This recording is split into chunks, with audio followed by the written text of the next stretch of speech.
ফের টার্গেট একাকী বৃদ্ধা দমদমে বৃদ্ধ দম্পতির বাড়িতে ডাকাতির জানলার গ্রিল ভেঙে দোতলায় উঠে লুটের অভিযোগ। মুখ চেপে ছুরি দেখিয়ে প্রাণে মারার হুমকি দিয়ে লুট। বৃদ্ধার গয়না খুলে নেয় দুষ্কৃতীরা। আলমারি ভেঙে বৃদ্ধ দম্পতির সর্বস্ব লুট। সিসি ক্যামেরায় 7 দুষ্কৃতীর ফুটেজ।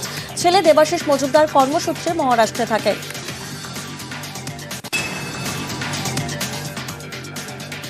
ডাকাতির নেপথ্যে ভাড়াটের ঘরের জানলা ভেঙেই বাড়িতে ঢোকে ডাকাতরা। ডাকাতের সময় বাড়ি ছিল না ভাড়াটেরা। বাড়ি ভাড়া না দেওয়ায় বৃদ্ধ দম্পতির সঙ্গে গন্ডগোল ছিল বলে অভিযোগ প্রতিবেশীর। 70 বৃদ্ধ পক্ষাঘাতগ্রস্ত অবস্থায় শয্যাশায়ী। সব জেনেই কি টার্গেট একাকী বৃদ্ধ দম্পতি? ক্যানিংয়ে অস্ত্র ও কার্তুজ উদ্ধারে ধৃত বেড়ে 6। বারুইপুর থেকে এসটিএফ এর জালে আরও 1 ধৃত। বিবাদীবাগের অস্ত্র দোকানের কর্মী শান্তনু সরকার বেআইনিভাবে অস্ত্র পাচারের অভিযোগে পাকড়াও। চম্পাহাটিতে তাঁর বাড়ি থেকেই গ্রেফতার শান্তনু। ক্যানিংয়ে অস্ত্র কারবারে হাত বদলের কীর্তি। হাত বদল হলেই বাড়ে কার্তুজ অস্ত্রের দাম।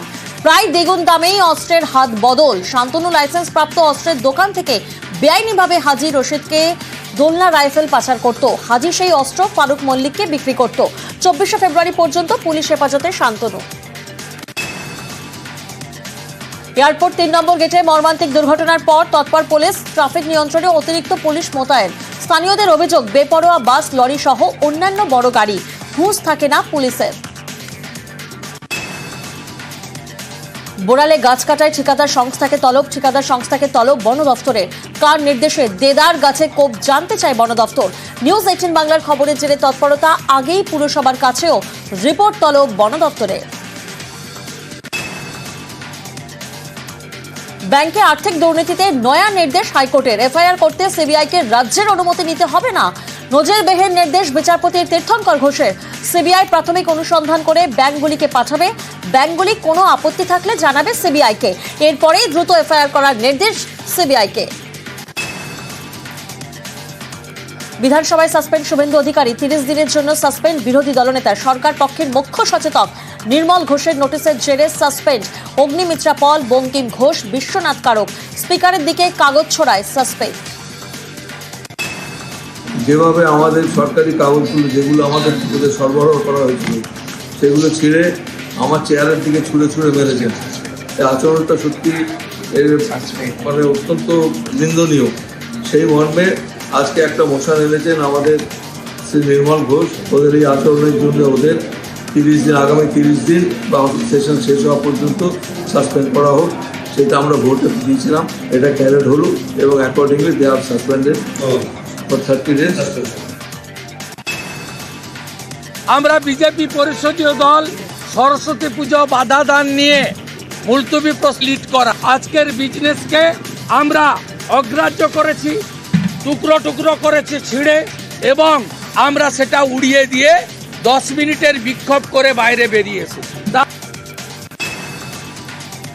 বিধানসভার শুরুতেই প্রশ্ন উত্তর পর্বে প্রশ্ন করে ব্যক্তিগত কাজে বেরিয়ে যান গোঘাটের বিধায়ক বিশ্বনাথ কারক।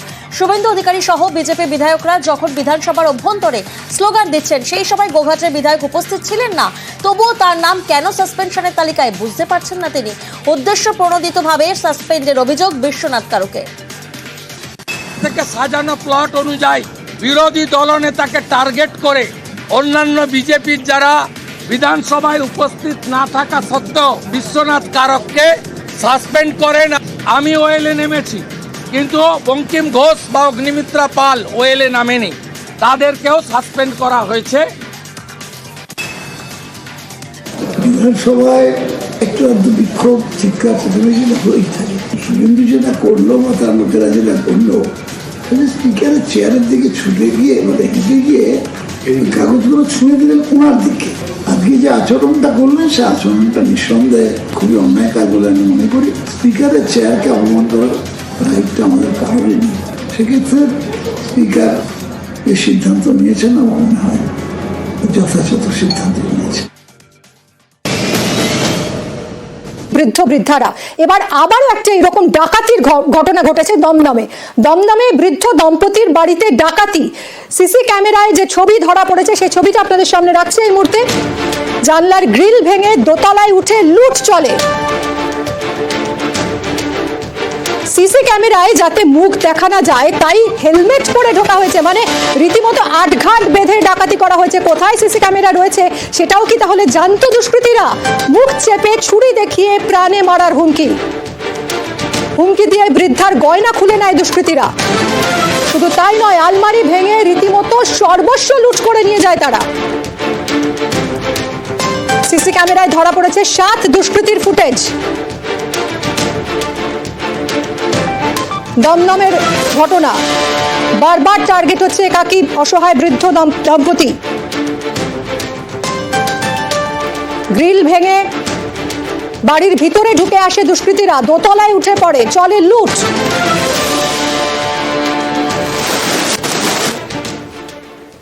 আমি জানতে পারলাম জিনিসপত্র মানে সোনা দানা যা ছিল সব নিয়ে চলে গেছে।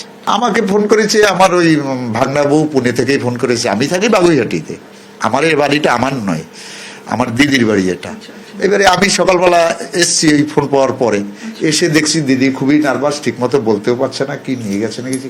দেখি সব লন্ডভন্ড, আলমারি খোলা, আর একটা শোকেস খোলা। এগুলো বলছে তো যে সকাল 3:30 4টার সময় বেরিয়ে গেছে, তাতেও পুলিশ দেখছে এগুলো। শহরে বারবার একই ধরনের ঘটনা ঘটছে, আবারও টার্গেটে একাকী বৃদ্ধা। এবার ঘটেছে দমদমে। বৃদ্ধ দম্পতির বাড়িতে ডাকাতি, জানলার গ্রিল ভেঙে দোতলায় উঠে চলল লুট। মুখ চেপে ছুরি দেখিয়ে প্রাণে মারার হুমকি দিয়ে বৃদ্ধার গয়না খুলে নেয় দুষ্কৃতীরা। আলমারি ভেঙে সর্বস্ব লুট করে পালায়। সিসি ক্যামেরায় ধরা পড়েছে সেই ছবি। 7 জন দুষ্কৃতী, তারা হেলমেট পরে ঢুকেছিল ডাকাতি করতে। আরো ডিটেলে কথা বলবো সুস্মিতা আমার সহকর্মীর সঙ্গে। সুস্মিতা, বারবার একই ধরনের ঘটনা ঘটছে, এক্ষেত্রে ঠিক কি ঘটেছিল? পরিচিত কেউ জড়িত থাকার কোনো সম্ভাবনা রয়েছে কিনা? পুলিশ কি বলছে?